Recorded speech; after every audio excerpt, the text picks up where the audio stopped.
Un streamer inconnu débarque de nulle part? Quelques semaines plus tard, il est partout.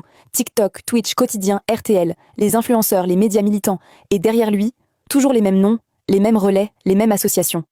Franchement, il n'y a que moi que ça intrigue. Depuis plusieurs jours, impossible d'échapper au phénomène Finizi. Le concept choque, les extraits deviennent viraux, les médias s'emballent, et tout le monde partage les mêmes séquences. Un streamer qui piège des prédateurs présumés grâce à l'intelligence artificielle. Travaille depuis son ordinateur, il les traque sur Internet et voilà comment, la semaine dernière, il a piégé un homme de 66 ans en se faisant passer pour une adolescente de 14 ans grâce à l'intelligence artificielle. Il est ce qu'on appelle un streamer, il s'appelle Finizi et il est accompagné ce matin de son avocat, Maître Jamel Bouguessa. Bonjour. Les amis, petit récap parce qu'il se passe tout et n'importe quoi en ce moment. Déjà pour commencer, les amis, on va revenir sur l'affaire Dominique. Ce qui s'est passé, je l'ai piégé en live. Et attention, je vais être très clair dès le début. La pédocriminalité est un fléau absolu. Le problème n'est évidemment pas de dénoncer des prédateurs. Mais moi, ce qui m'intéresse ici, c'est la mécanique derrière ce buzz énorme. Parce que quand on regarde de plus près, il y a quand même beaucoup de choses qui interrogent. Déjà, Finizi sort quasiment de nulle part pour le grand public, et en quelques jours, il obtient une exposition médiatique gigantesque. TikTok, Twitch, YouTube, Quotidien, RTL, des influenceurs, des médias militants, des clips viraux partout. Et très rapidement, on retrouve autour de lui toujours les mêmes structures. 211 organisations, Alerte Pédo, Wanted Pédo, certains influenceurs militants et le toujours même avocat médiatique. Maître Jamel Bouguessa, le même que pour Sophie Alric. Il est ce qu'on appelle un streamer, il s'appelle Finizi et il est accompagné ce matin de son avocat, Maître Jamel Bouguessa. Bonjour Finizi. Bonjour. Bonjour Maître. Bonjour. Merci d'être là.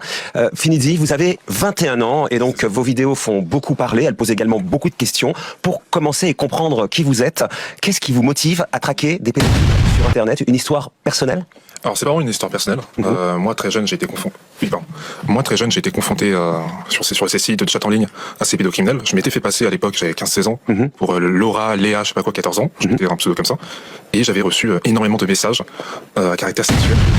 Vieux pervers quoi. Mais qu'est-ce qui vous a poussé à 14 ans à vous faire passer pour une adolescente déjà sur un site comme Coco? J'imagine ces sites qui... J'ai déjà vu des vidéos. Vous, en gros, vous avez appâté combien de pédophiles depuis que vous faites cette activité? Alors moi personnellement énormément. C'est-à-dire énormément, ça se compte en combien? Plus de centaines, hein, plus de 500 on va dire depuis que je fais ça. Enfin même 500, je sais pas.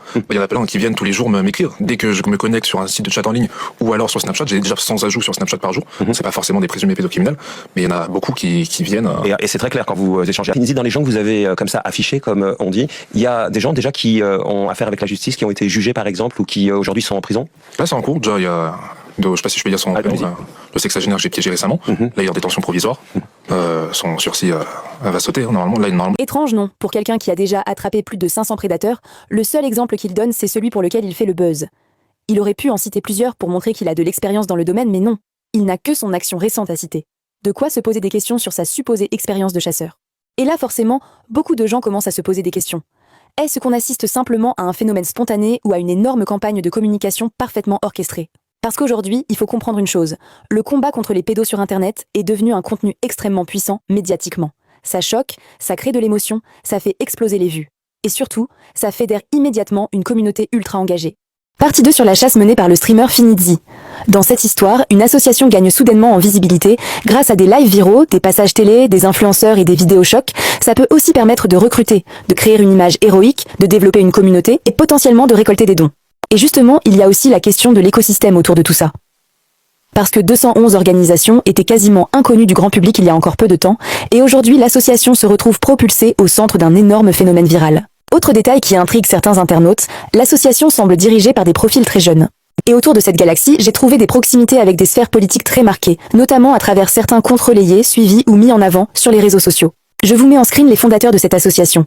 Le président est un jeune homme qui a eu son bac l'année dernière, Anthony Calessol, alias Mérogis, et le vice-président Salvador Mateo, a seulement 20 ans, et avait une société de post-production de films et de programmes TV. Dans ses suivis TikTok, l'association a certains profils dont celui-ci.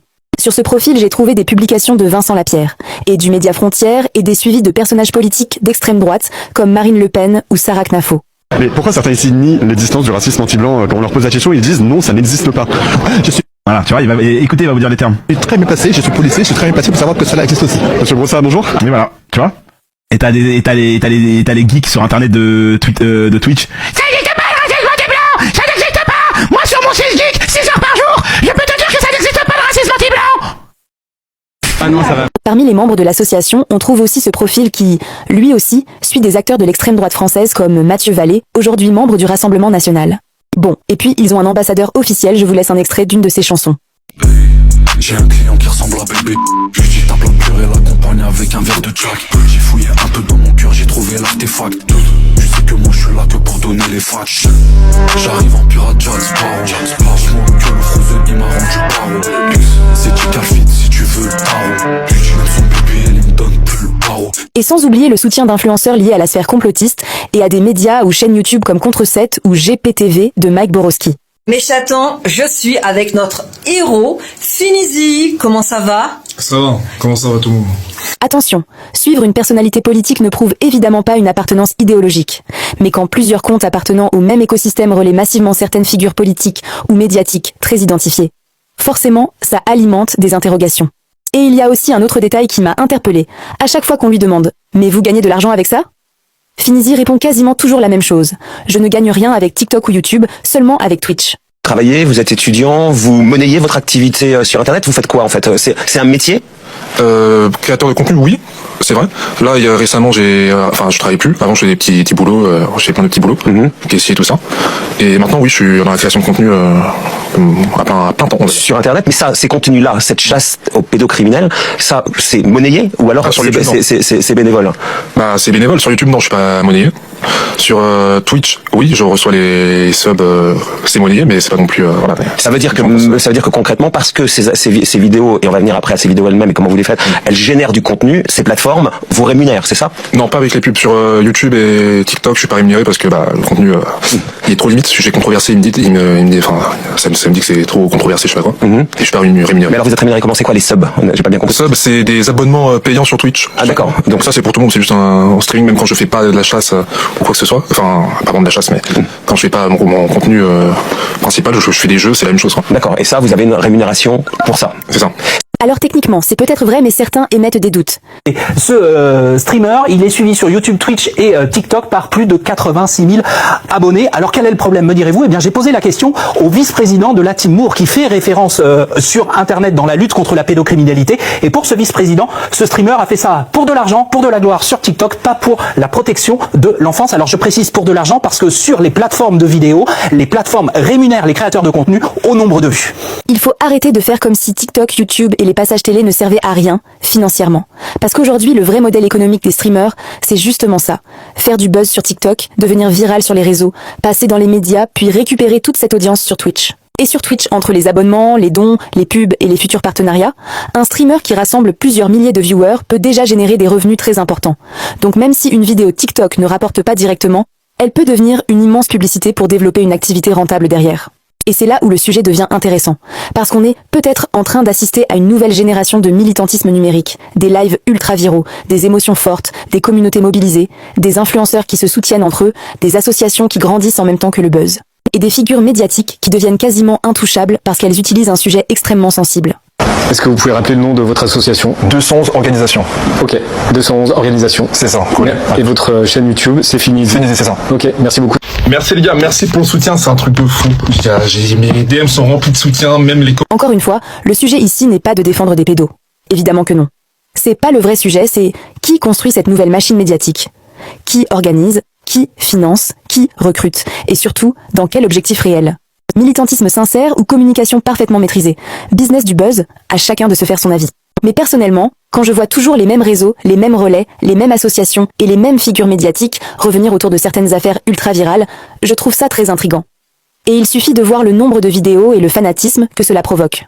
Surtout, n'hésitez pas à soutenir ce genre de créateurs de contenu financièrement, que ce soit dans leur live ou en les soutenant dans leurs vidéos. Ou même si un jour ils décident de faire une cagnotte, n'hésitez surtout pas à mettre la main à la poche. Alors autant je ne suis pas partisan pour des gens qui demandent de l'argent sur les réseaux sociaux, mais dans ce genre de cas c'est important. Parce que d'abord il prend de son temps, il prend de gros risques pour l'intérêt général, donc il doit être rétribué pour ça. D'ailleurs je pense qu'à lui seul il est plus efficace dans ce combat que la police. Donc vraiment n'hésitez surtout pas à le soutenir de toutes les manières possibles, surtout s'il risque d'avoir des ennuis judiciaires. Alors autant c'est complètement con de remplir la cagnotte d'un policier parce qu'il a tué un jeune, mais dans ces moments c'est important d'investir dans une cagnotte. C'est vraiment important de soutenir les actions des gens lorsqu'ils font des choses importantes. Donc voilà, au final on en revient toujours à la même chose, appel aux dons et cagnottes.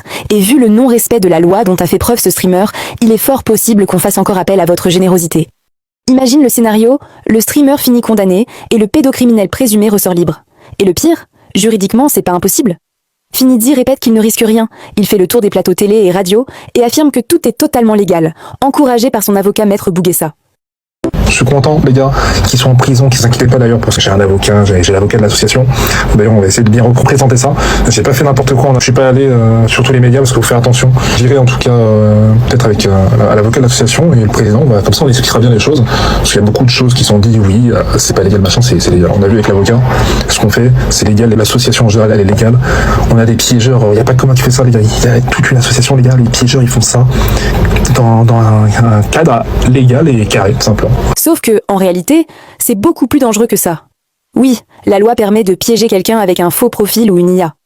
Mais ça ne veut pas dire que tout le show autour est illégal, parce qu'en France, t'es pas policier juste parce que t'as un micro, une caméra et 50 000 viewers. Et le problème, c'est que, à force de vouloir faire du contenu viral, certains oublient complètement les règles de justice. Live, humiliation publique, identité affichée, confrontation filmée, pression des réseaux. Et c'est là que ça devient risqué. Parce qu'au tribunal, un avocat ne va pas défendre la morale. Il va chercher la moindre faille. Et si demain il arrive à prouver atteinte à la vie privée, diffamation, harcèlement ou méthode abusive, alors le streamer peut lui-même finir poursuivi. Et c'est justement ça que beaucoup de gens ne comprennent pas. La justice française, ce n'est pas TikTok. Un buzz viral, ce n'est pas une enquête judiciaire. Et au final, je pense que beaucoup de gens passent à côté du vrai problème. Le problème, ce n'est pas de piéger des prédateurs. Le problème, c'est la manière dont certaines personnes transforment cette cause ultra sensible en machine médiatique.